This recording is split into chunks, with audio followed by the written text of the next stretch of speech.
Thank you. Thank you, Linda. Thank you, everybody. It's such an honor to be with you today. Is this too loud? Yeah.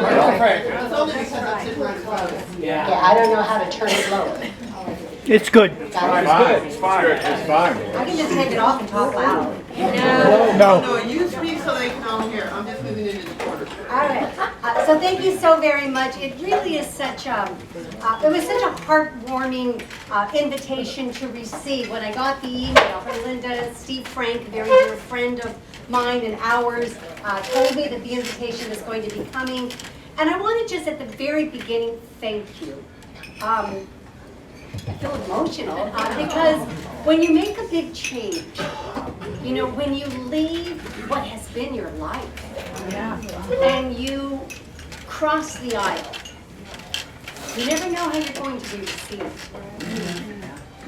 And I will tell you overwhelmingly from the Republican side of the aisle, it has been nothing but just warmth, invitation, hugs, and I really think from the Democratic side of the aisle, I actually got mixed reviews. Some were saying, you go girl. Others were saying, I've been thinking about it too. And there were others that did the bleep you and all of that stuff.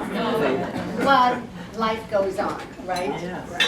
And I think it's really interesting when we think about the changes overall because you know, we've all probably read the classics or heard of the classics, you know, looking at the Iliad, the Odyssey. And it's basically tales of war, of survival, of, you know, the Trojan horse and the winning and everything, and then the voyage home. And what happens, the transition, the changes. So it's a bit of an odyssey, it's a journey.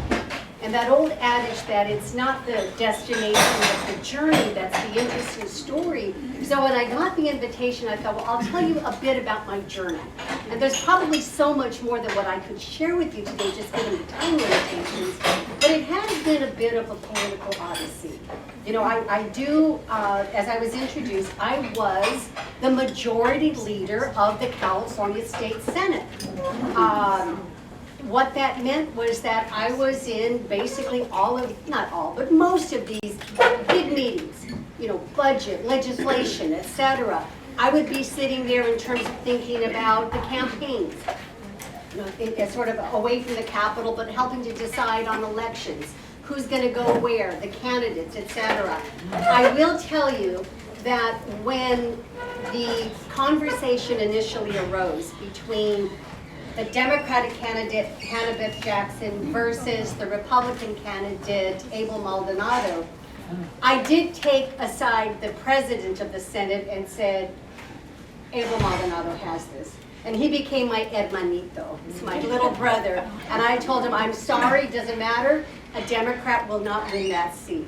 So I did have some influence, even as a Democrat back then, for really looking across the aisle and just saying, look, let's go ahead and let's work with Abel Maldonado. And I think for most folks, even though I was considered to be left of center when I first came into the legislature, by the time that I left in 2010, mostly because I advocated for school choice, I began to be called, even back then, a right-wing, Republican-loving, blah, blah, blah. So I can imagine what it's like today. Because that was 2010 when you stood up for school choice as I did, and I knew that I was going against the most potent, powerful political player in the state of California, the teachers' unions, to which the Democratic Party is tethered, and I just said, not on my conscience. I cannot do this. I will not do it. I confronted my party back then. I paid the price politically, but I walked out with my conscience intact. And I believe it's the right thing to do. So it's taken a while, but more and more, I believe, even more and more Democrats are beginning to gravitate to school choice. So I was the head of, you know, I was the majority leader. I was a delegate to the Democratic conventions. Believe it or not, way back with Jesse Jackson, yes, a long time ago in 1984, I think, Barack Obama, and before some of you boo Barack Obama, I will say, think about the choices back in whenever it was that he ran, I forget. But it was him or Hillary Clinton. And the National Education Association had already come out saying Hillary was their choice. And there was not going to be any school choice. I did talk with Barack Obama. He had been a senator in Illinois, and the one thing that I really did appreciate about him was that he believed in charter schools. And he was not the education endorsed candidate. And I thought, I'll take that. And actually, I did work over time when I was, the remaining days that I was in the legislature, on some school choice, trying to get performance pay, bonus pay into teacher salaries. So it's just not how many years you breathe on the job in order to get a job and to get promoted. So those were a couple of things I don't think many people know about him, but that I saw in terms of being a Democrat, what were my choices there? So I went that way. Growing up in my household, the names, I mean, it was JFK, it was RFK, it was LBJ even. And those were the names that were revered, basically. My parents were products of the Great Depression. And so I grew up in a very blue household. My father was a union member. As a little girl, he used to take me. He worked the railroads. But I remember when he would take me, he would always say, and I always remember this, he would talk about how the union bosses have nothing in common with the rank and file. And that was way back then. That was his reality of being a railroad worker. And I grew up in Barstow, California, in the middle of the Mojave Desert, hotter than hot. Maybe some of you stopped to put gas in at some point along the way. I mean, it would get up to 113 degrees. He was wearing the overalls because he had to go under the trains to fix. And these were the stories. He always knew and I think emphasized to me, it's about the American worker. And I think growing up as a little girl in a blue household, I look back and even though I think today, I wonder how my parents would think about me changing to become a Republican, I know that the lessons that they had of what it means to be an American worker, it would have meshed with their values. Because the Democratic Party, I say, even though I left, in reality, the party left me. I no longer recognized it. And so I did say goodbye. I said goodbye to the Democratic Party. And I believe more and more, if you look at it, and especially after the last election, there are so many more just like me. I mean, I happen to have been a legislator, so people, it got picked up in the news. But I will guarantee you, I represented a good part of East Los Angeles, San Gabriel Valley, the east side of LA County. That was my district. Many working class, communities. A lot of the neighbors, former neighbors said, count me in too. We are there. And many of the families didn't want to change their name. They didn't want to go from a D to an R. That journey was a bit too far. But they still said, kind of like a speakeasy, like, I'm voting for Donald Trump too. So the message would get out, and I'd say, whatever. And I think that's the message ultimately, because I do believe there really isn't a red state, a blue state. I think California's the golden state, and it's okay to have whatever label you want behind your name. An NPP, an independent, whatever it is, because I think more and more. And especially this last election showed it to us. And what's happening in California now, I think further compels us to say, park the candidate, look at the program, look at the platform. What do we want? What do we want to give our kids? And I think more and more people are understanding we want to restore the golden sheen that has been tarnished in California. With the hope of Donald Trump, I think that really we are getting there.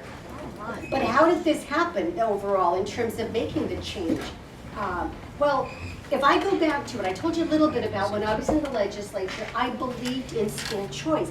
I was one of those strange Democrats. People thought I was strange because even back when I first started in the legislature in 1998, I was pro-choice.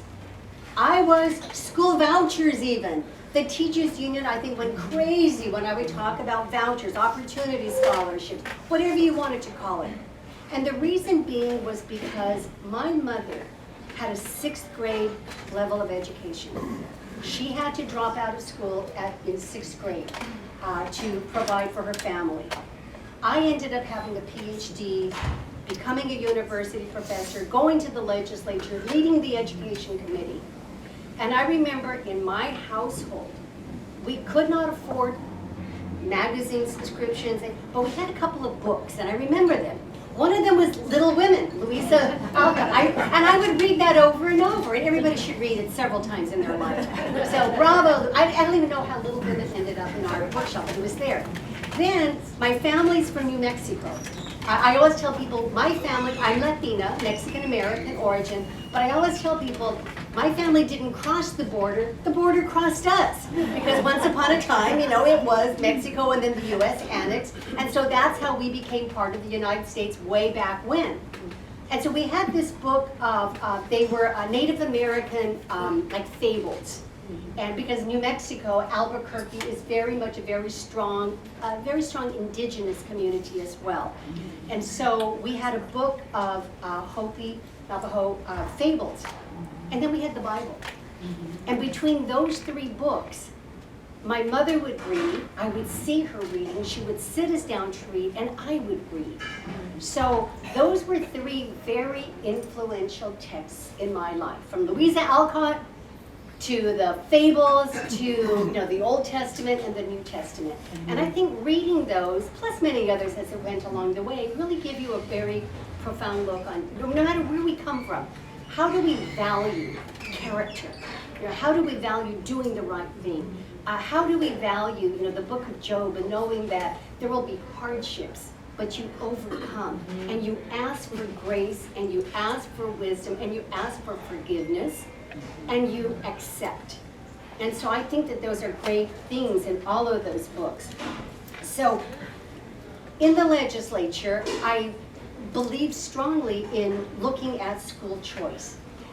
I represented East LA, as I said, and I represented the East Side. I don't know if you know much about the East Side schools. If any of you saw the movie Stand and Deliver, if not, please, you can probably find it.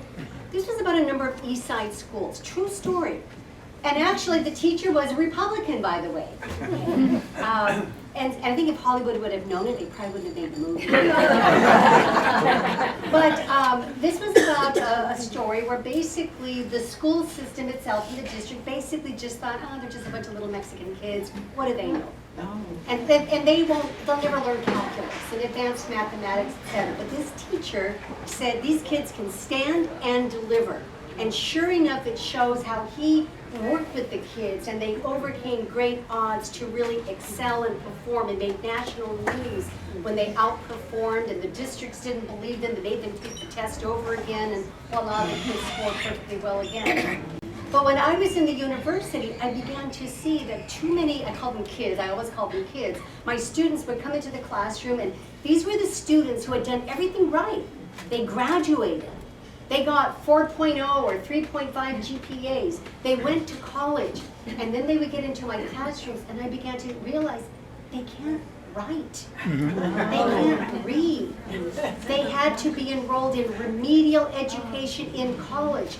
Many of them were on college scholarships, and so their scholarship money was going to pay for the remediation that didn't count towards a degree.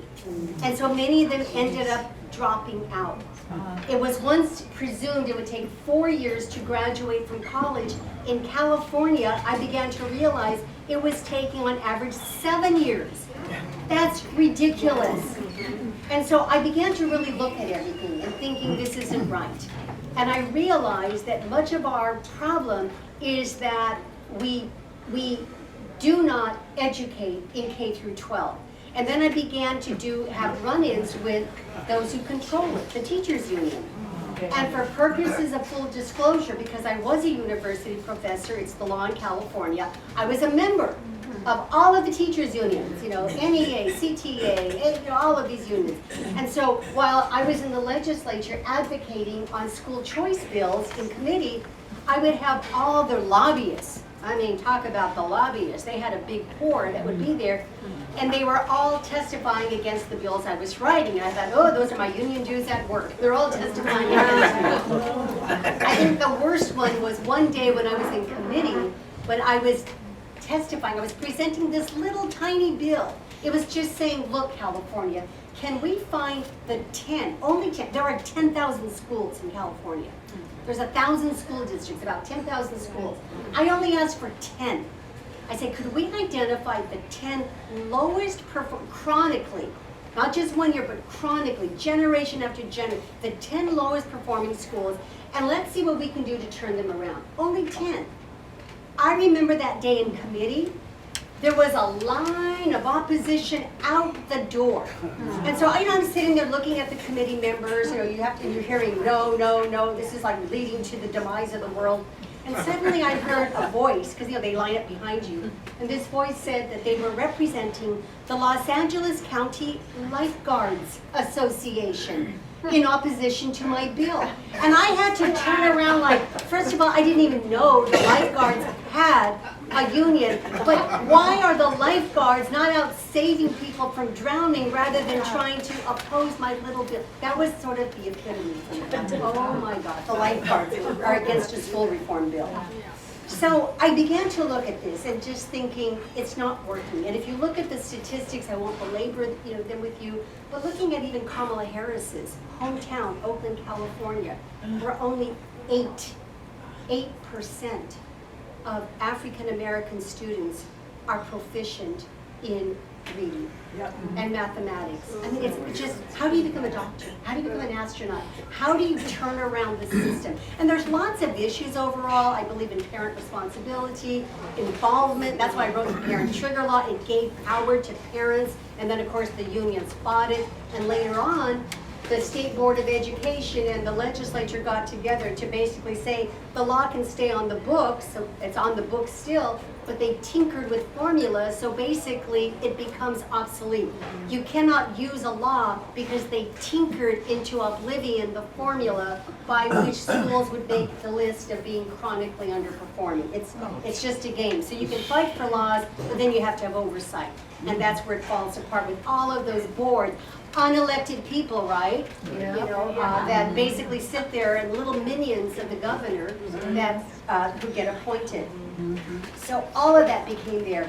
I think too, as I began to look at it as a woman, I grew up with Helen Reddy. I am woman, hear me roar. And suddenly Title IX is out the door. And we couldn't say woman anymore. We couldn't define what a mother was. And so we began to have a birthing person. And I thought, no, in my family, again, I'm Latina, in my culture, we don't just have one Mother's Day, we have 2 Mother's Days. And I thought, no, I am not going to go say happy birthing person to my mother. She'd probably, if she were alive, she would have thrown me out of the kitchen. We don't say that. I began to find that my party couldn't define what a woman was. And as a professor, I used to teach. I was a psychologist by training. I joined with the biology. It was a very innovative program where we offered a course on sex and gender. And you can talk about identity, identification, etc. That's okay, but I'm sorry, XX, XY, you do have a combination here and there of different, things, but you can define man and woman. It's not that hard. And so I'm very happy with the persistence of Riley Gaines especially in getting this team together. I began to also look at this and thinking that the Democratic Party, it just flew over the entire country. Once upon a time, the Democratic Party did stand for blue collar American workers, a working class. That's gone.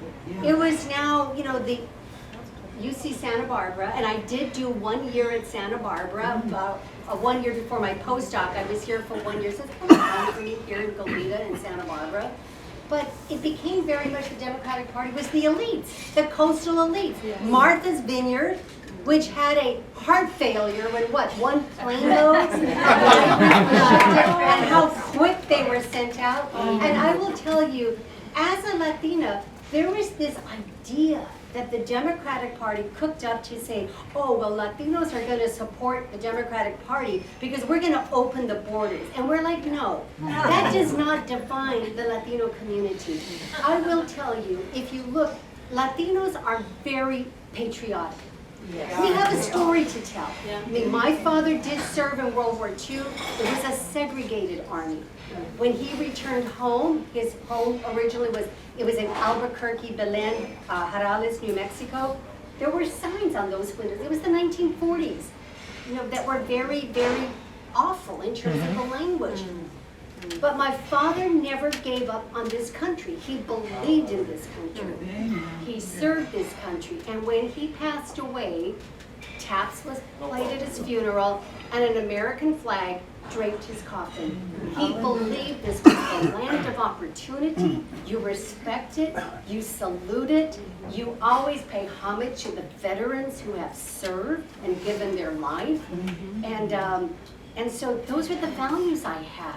And I thought it is something where citizenship, and again too, we've got to deal with issues of, again too, how do we get, a sensible immigration system. It is broken. Let's work at it. But you don't bust open the border to basically bring in, it was thought, Democratic voters. It was replacement theory. That's what it was all about. And so I thought, no, it demeans the idea of citizenship. And I think the Democratic Party was really shocked that Latinos just said, we don't want this. We don't want to just vote because there's no meaning to being a citizen any longer. And I've known too many new Americans who went through the process, became an American citizen, and are proud of it. So I think we need to look at that. Certainly beforehand, we saw the Democratic Party again too. I mean, Bidenomics, the cost that it waged on is, all of this was going on that was just terrible. But I think for me, the biggest issue was as we approached the elections. And so I'm fighting all this stuff with, schools, the economy, what do we stand for, the fight over what does it mean to be a woman, etc. All of these things were going on. But the final straw was when, during the primary, which was already rigged, Bobby Kennedy was rigged out of this. And then it was stacked on top of it. And finally, when the Democratic Party just said, after the primary, 14 million Democratic votes, suddenly was just gone. And in Latin America, we call it the dedazo. Again, to the dictator that says, take my finger and I point and I say, using my finger, I'm choosing you, you're going to be the candidate. The people get no choice. It's called a dedazo. That's what was done in this country. It was a coup. It was the most horrendous abuse of democracy, and I was very actively speaking out. I was being called on TV shows to come and talk as a Democrat, and I remember one day one of the producers called me and I said, look, you know what, I'm a Democrat, but maybe you should find a different Democrat because I can't defend this anymore. This is so bad. And they said, no, go ahead and come and you can tell your story. So I kept talking, believe me. But then, when they did that, again, too, about the pooling of everything, that's when I just said, I'm out of here. This is, every Democrat with any sense of decency should not stand for this. This is a complete demolishing of so-called the party of democracy, and I believed in democracy. I had run for office. I know some of you in this room have run for office as well. And what it would mean is in the future, if we ran and we won our primary and then the party leaders or the backroom funders, the donors came and said, oh no, we don't like you, we're going to pick somebody else.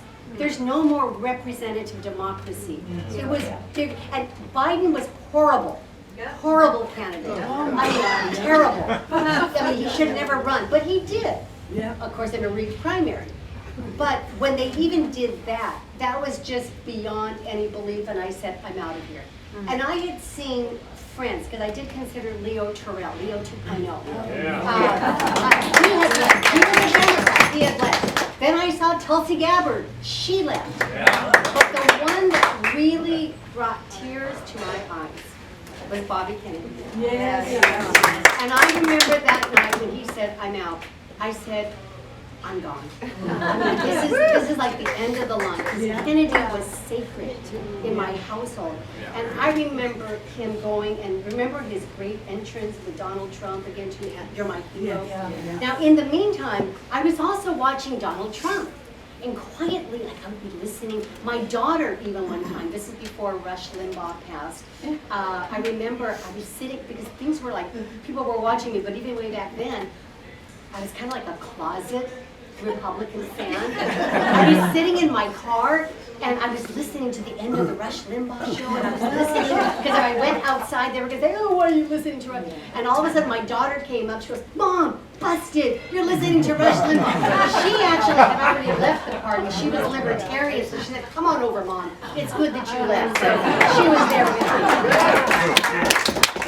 So I was very excited about what I was seeing, and I was thinking, you know what, in politics, you hear everything. People curse and swear and they do. It's not, you're not in it for morality. I'm sorry. But how do we want to live our life? What values do we have? Can we turn the economy around? Are we respected on the world stage? Will we bring our hostages home? Will we stand up for the Jewish students at UCLA who were chased and like, that was horrendous. And I did a couple of postdocs at UCLA. I know where they were, you know, they had to run for safety. And you think, no, I went to Auschwitz a few years ago. And the whole purpose of looking at Auschwitz or whichever of the camps was to never forget.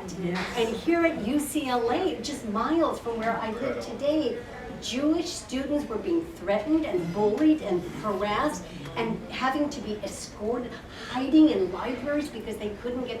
It was unbelievable. And at that point, Steve Hilton and I actually did go to UCLA and called out the governor, the regents, and everybody to say, shame, this is a California institution. And what part of never forget have we forgotten? And on October 7th, when we saw young girls, and to me especially the girls, I mean, that could be our daughter, it could be our sister, it could be us. And I saw that and I thought, oh, God, not in my name. We've got to stand up. But it was silence from the Democrats. And so I think all of these things were so important to me. So kind of going forward, I thought, you know, we have grown up really seeing so much. I remember maybe some of you in this room huddled around the TV screen, mine was black and white, watching us go to the moon. And the excitement, everybody watching and thinking, we were Americans. We weren't Democrat, Republican, we were Americans watching America get to the moon. And so much has happened since. And yes, we've had setbacks. Yes, we've had disappointments. Yes, there are politicians that we don't like and that we think, you know, et cetera, et cetera. But I believe that ultimately this is a land of opportunity, that the values are there, that we as the American people want America first, and we are ready to set aside our label and to say, I'm going to vote for the person, no matter if it's a D or an R, an I, whatever it is, but the one that will make a brighter future for our children and our grandchildren. I think that's what it's about. So I declared, I remember the sun was rising, I went online and I said, I'm re-registering, and it was a big moment for me. And I said, I didn't leave the party left me. It doesn't exist anymore. And like my friend Leo and the others that I have appreciated, Elon Musk, Donald Trump once upon a time. There's a lot of, you know, folks who are ready to come over. And I think that California's sheen can be restored if we open up the tent, invite people to work with us in search of a common good. To me, it begins with schools and choice and parent rights. Yes. But there's so much we can do together. So I'll stop there because I think you might have some, you know, questions or comments, but I'll stop there. But thank you, because it means so much to me to just have the heartfelt warmth to say welcome to the Republican Party led by Donald J. Trump. I will say, if it wasn't Donald J. Trump, I might not have joined, but I was inspired by the blue-collar billionaire who I believe, had my father been alive today, would have said, that's our guy. So thank you.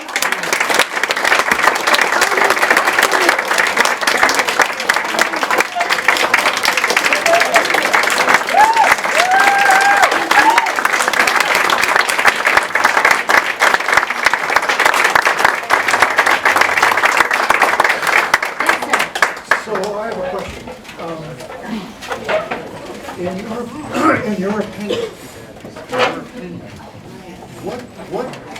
what do you foresee coming between the state of California and the present administration in Washington? What do you see happening going forward from sort of an inside state? And is that kind of a good, kind of what I'm trying to ask here? Sure. Who's going to win this? Well, ultimately, it's up to the people. And we saw that vote, almost 40% basically shifting. So many counties that shifted over. Mostly Republican, but independent and Democrats as well, who state Democrat. Build on that, but it means party registration, quality candidates, etc. But look what we're dealing with. I believe we're dealing with the worst governor in the state, in the nation. It is the worst governor. And potentially, God forbid, the failed vice president, there's a lot of rumors that she may be running for governor again. So, it's going to be up to us. It's up to the people ultimately. But we are faced against a very powerful, the propaganda machine. We're learning with the Doge, thank God for Doge, looking at all the money, U.S. aid going to AP and Politico and Reuters, and it's incredible what we're learning about this. And so I think that we've got to challenge it. This Trump proofing is unbelievable, and I hope and I wish that President Trump will say no, that strings means accountability. You are not going to get money for the reconstruction of California if you don't abide by the federal law. And I now live in Malibu. I lived on the east side, Barstow, California, then I moved to the east side, and then I felt like George Jefferson, like going from the east side, I went to the west side. I said, I'm on the west side. And so I was in Venice, and then I moved up to Malibu. I will tell you, and again too, no disrespect to what was happening in the nation, but in Malibu, fires, rains, mudslides. Last night I heard the frogs croaking. There were earthquakes, 2 of them in Malibu, early morning. When I go home, I wonder if the locusts are going to descend on us. But we're surviving, we're changing, and so I think it's up to us to see what we can do. It's our California. It's there if we take it, but I think we want to be reasonable. I think we want to be rational. I believe more and more as we find today that, 31% think positively of the Democratic Party.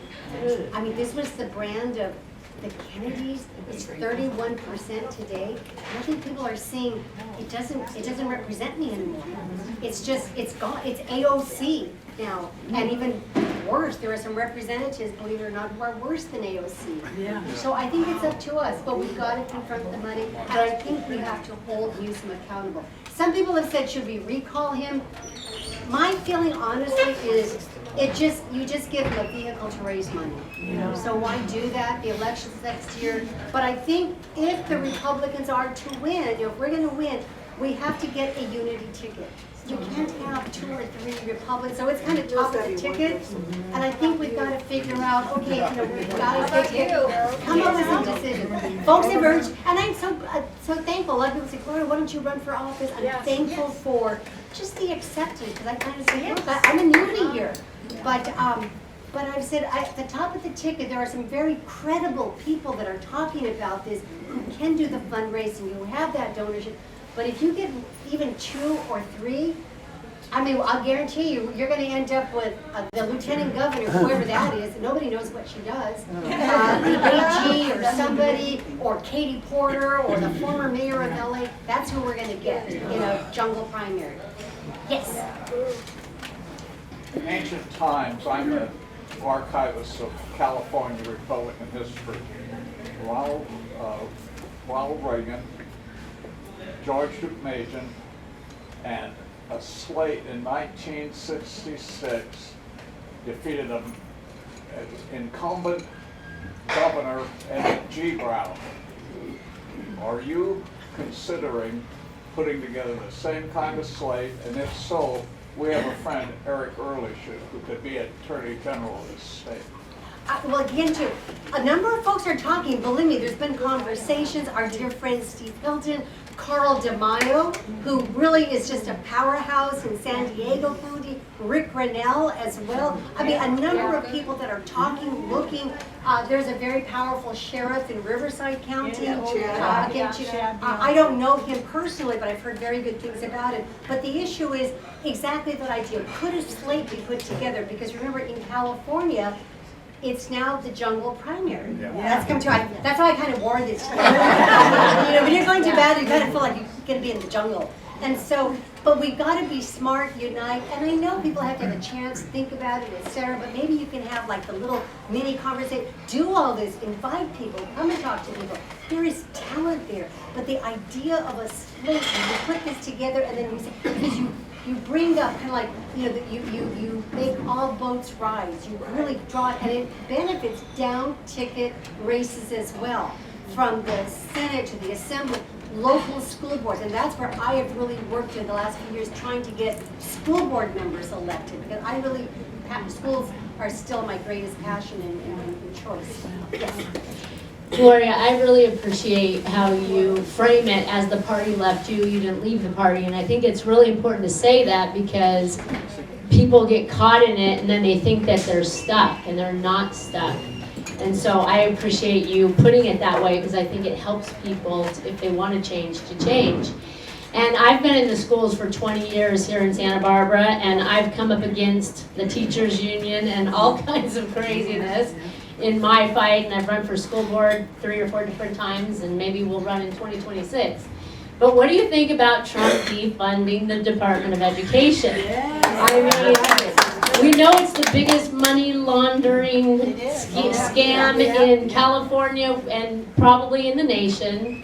And so I know that there has to be funding for education, and we need the kids to actually be learning, which is what they're not doing right now. They're learning things they shouldn't be learning, and they're not learning to read and do math and all that. So what do you think about how that would affect, and what would it look like? Would we come up with something new? Okay, a couple of months ago, I did write an opinion piece in the Wall Street Journal. They did accept it, so you can go back, Google it. This was probably about a month and a half ago. And I said abolish the Department of Education. But let's take a look at it though. One thing is abolition, because basically all the Department of Education does is it's a middleman. It really is, it's like a broker. You're going there, the taxation, the policy goes to this huge, it's a huge department. And what they do is they figure out formulas to send to each of the states. Education is a state function. So education should go back to the states and then to the locals. The Department of Education, it was set up under Jimmy Carter, and this was a giveaway to the teachers union. Back in anything in education, believe me, the very powerful education, the teachers union is behind it. Always look for that. There's, it's kind of like the Wizard of Oz. Open the curtains, there's Randy Weingarten in the teachers union, right there, every single time. So what this would do, the abolition would say, we're going to abolish the middleman. We can figure out the formulas, whatever they are. Maybe you have to have some semblance of folks. Some can be in Treasury for student loans. Others can be under, like, for example, the Office of Civil Rights under the Department of Justice for special ed and enforcing the rights of special ed students. And there's a number of things where you can disperse.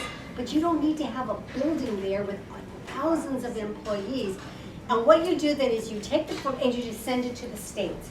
Okay, but the work can't stop there. Let's say that the abolition of the Department of Insurance. What it means then, and what I've seen, is this now puts the pressure on Sacramento.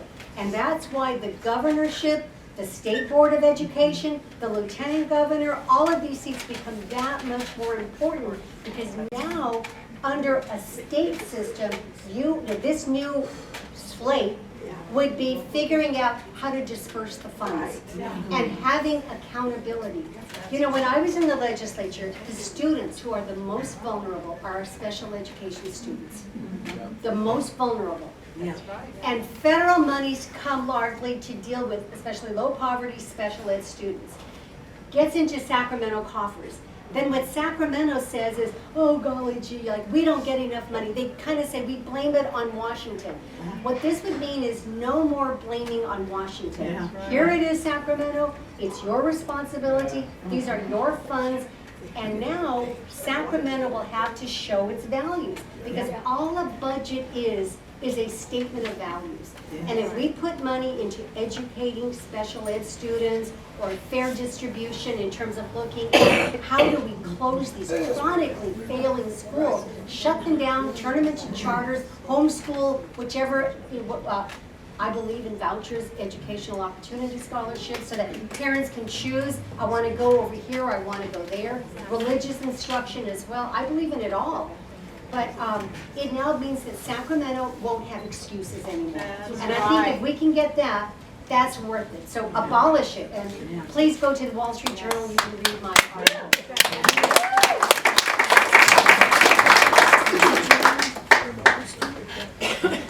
Gloria, I'm familiar with your name. You've been in politics for a long, long time, in state level anyway. But I also find that it is ridiculous from the time that you were activating by nature, which started at UCSB, to get rights and wanted the Southwest to be given back to Mexico, if you remember, in the 60s. So what I'm saying is that you are 40% of California population right now, and locally, the illegals or the undocumented are 44% of Santa Barbara County population. They go out there and they demonstrate, and you have 1,000 strong, and it seems that everybody is against deportation. How do you fight this? Because it immediately gives the impression that you don't want to go that way. Well, I think it's a very important question. In Los Angeles now, we are seeing, I think, the abuse of looking at what Mr. Holman is calling for under the Department of Justice. Here's what I think, though, it becomes up to us, though, to basically counter message. This is not about what President Trump has made clear is right now looking at getting the Tren de Aragua, getting out the violent, getting out the rapists and murderers and drug dealers and all of that, get them out. And I think we have to counter message, because as I see even and you know, watching on television in LA, kids walking out of schools, what they are thinking is, we're going to go ahead and start with getting the dishwasher and the janitor and the gardener. And you know what? I think at some point there's got to be a conversation about the undocumented illegal immigration in America. And that will have to be something that Congress and the president figures out. But right now, what the president is calling for is saying, we cannot have basically murderers and thieves and everybody around us. Let's start there. The counter side has put it, they don't talk about that. They just talk about, these are raids on immigrants. These are raids on your abuelita, right? These are raids on the dishwasher. And so it's trying to skip. We have got to counter that every single time.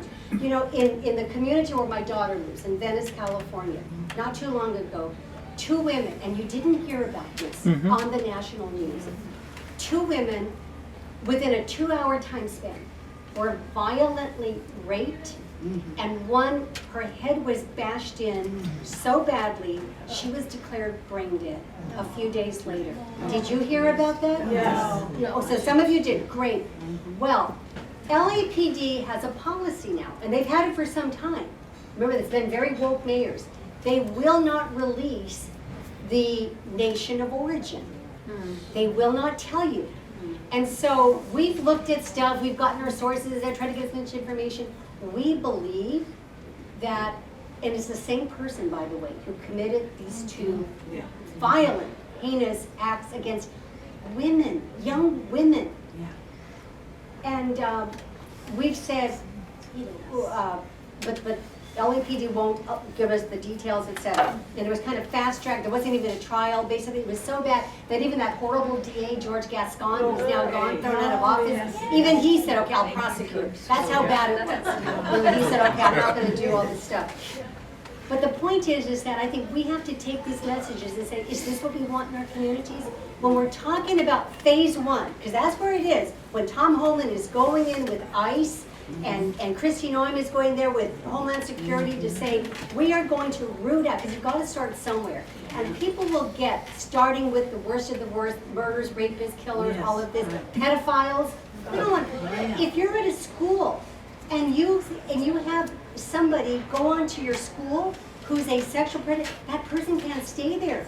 You're supposed to put them up, but we supposedly have sanctuary laws where pedophiles, I mean, there's no rhyme or reason. So I think we do that, but we have to counter message. We've got to be brave to do that. It's frightening because even in Los Angeles, just a week ago, there was a counter demonstrator who was supporting the raids against the very violent. This person was stabbed. I mean, so it is violent, it's awful, but I think we've got to realize that the public is with us. I think I said something like 80% of people across the board support these raids and the deportations, the identification and deporting, but they are still very dangerous times because of the intensity of the rage and the hatred and the lies that are still being spewed. The mass, you know, the fake news, the media, it doesn't talk about the worst of the worst. It just says, as though they're coming to take your job, we need that away. And we've got to counter that. Anybody else? Okay, one last question, if there is one. Gloria would like to get on the road pretty soon. Okay, and head this south. is just an announcement. Yesterday, I heard on Fox News, and I saw Rick Renell, and he said, if she runs, he's gonna run. So let me say, I adore Rick Grinnell. Yeah. Absolutely, to me, I call him, he's our Captain America. Yeah, that's it. He's got the kindest heart, the biggest heart. I hope it's not considered sexist, but he is so handsome. The nicest, he's got the most amazing story. Yes. And he's a diplomat, an ambassador, a national intelligence.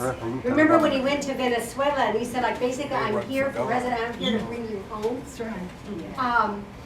Is somebody who is just, I've known him for years, and I consider myself to be his friend. Yeah.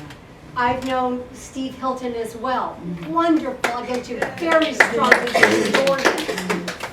but here's where I get into, I think there are riches within the Republican Party. There are strong candidates. My hope is that at that level, they will get together and talk. Yeah. Because if we have a Rick Grinnell, oh my God, hallelujah. I believe we can win so much. I actually think Rick might have and I don't want to say easy, because nothing's easier, but maybe a straighter way to Sacramento. Steve is an amazing person. And again, too, I think he tells the story. He's an immigrant. So he tells the immigrant story of a golden California. And he has done so much work. And again, too, he's funny, and he's got the biggest heart, and he's been working at this, he's been writing, etc. So he is amazing as well. And then, of course, there's the sheriff. I don't know the sheriff, but again, a very strong track record. But whatever may happen, I think there are strong candidates. My hope is that they will get together. They are at that level where they can command the donors. They command a national, political support. But if they end up running against each other, I think we just end up with, Katie Porter and Eleni, whatever her name is. So Rick has teased that about, whether it's Kamala Harris. Now, if Kamala Harris, and if she runs, I think we saw the poll, something like 57% of Democrats. I think, are you guys crazy? But I think there's enough of us that can say we don't want her ruining the Golden State any further. What's left? So keep hope alive. But if you know them, talk to them. Because, like I said, I love and adore Rick. I love and admire Steve. We have good choices, but let's hope that they can have a meeting and develop some kind of a slate so you can say, this is like a good slate for Cal. Let's make this state golden again, and I think we can do it if we all unite. A unity.